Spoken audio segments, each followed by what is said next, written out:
The Big Cheese by Jory John and Pete Oswald. They call me Cheese, the Big Cheese. Oh, say it with me, please. The Big Cheese. Ta-da!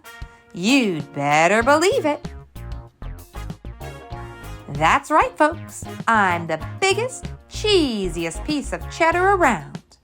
I'm really something to behold. Take a good look at me. Are you seeing what I'm seeing? Have you ever observed a more impressive cheese in your life? It's not just my stature either.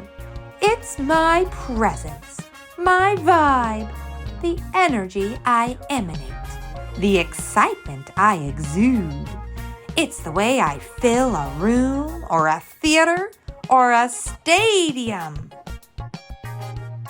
Wherever I go, I cause a fuss.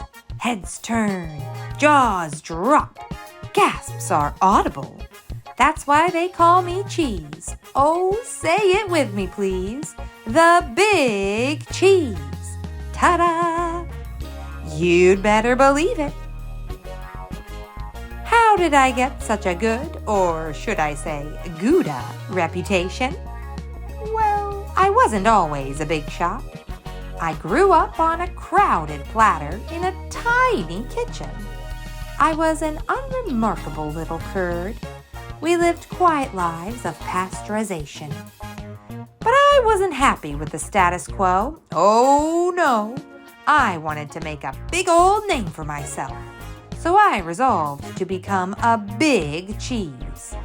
I wanted the praise, the cheers, the spotlight, the attention, the ovations, the celebrations. I set to work, and before long I was on the fast track to success. I dressed to impress. I shredded the competition. I stole every show. And then I'd brag non-stop to anybody who'd listen.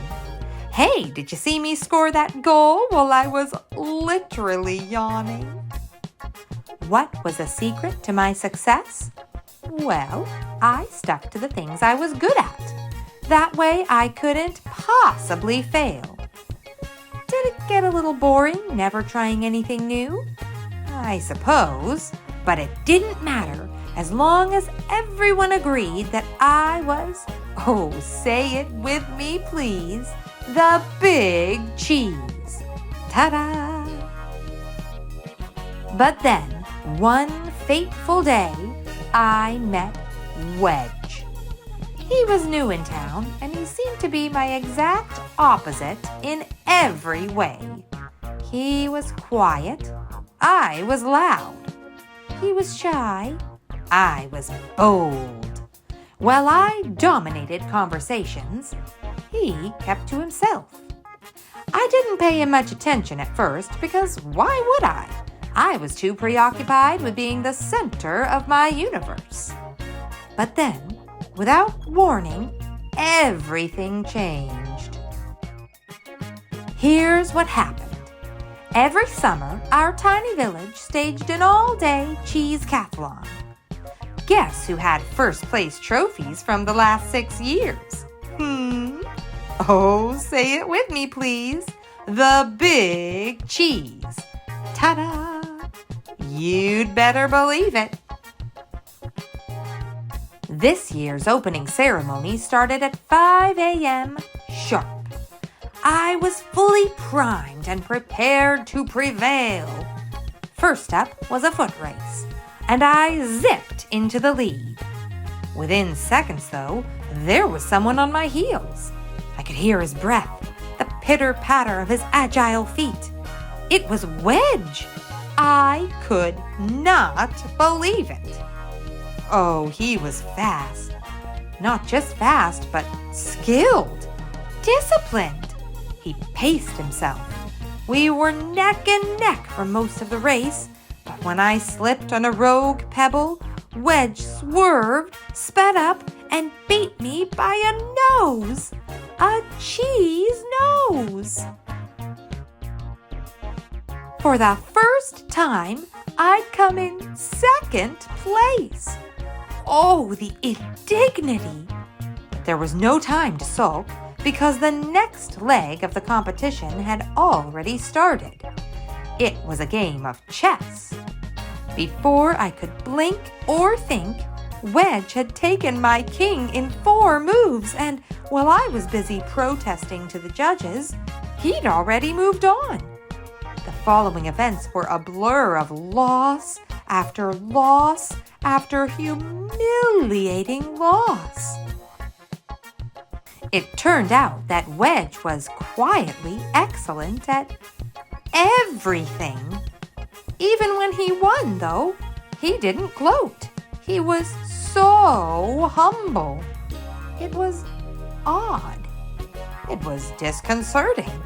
It was absolutely baffling.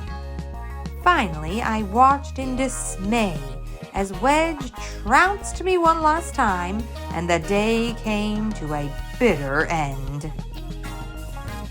Well, bitter for me, at least. I went through every possible emotion. Oh, no! Boo! Wah! Until I'd finally exhausted myself.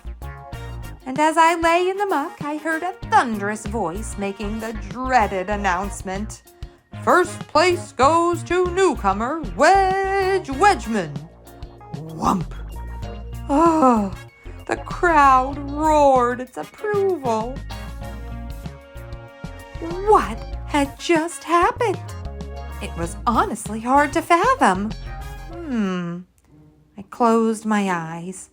Suddenly, inexplicably, I felt a sense of calm come over me. I listened to my breathing, to the steady beating of my heart.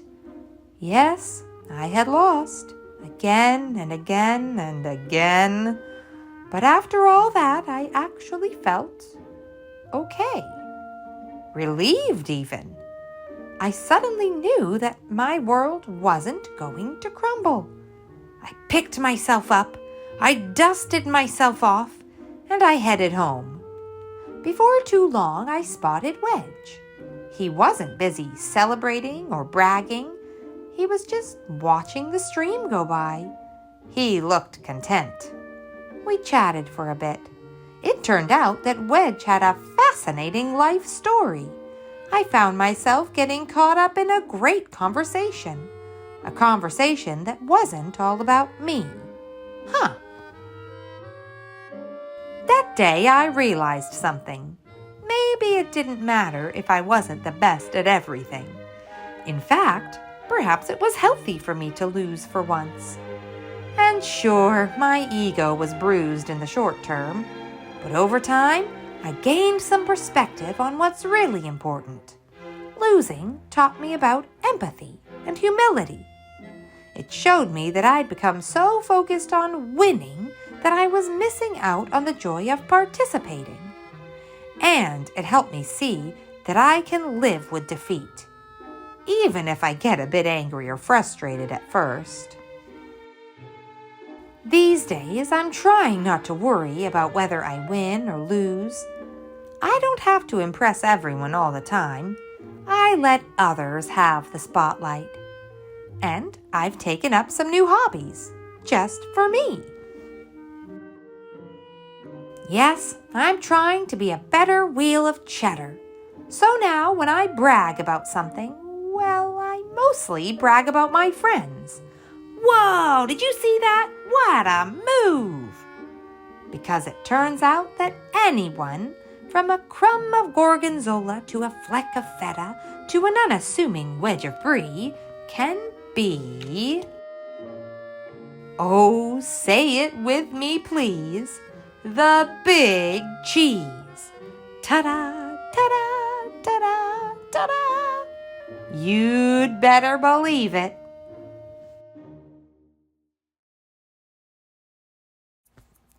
Thanks so much for reading with us today. We post a new Storytime video just for kids every week, so be sure to hit that subscribe button so you never miss a single one. See you back here soon.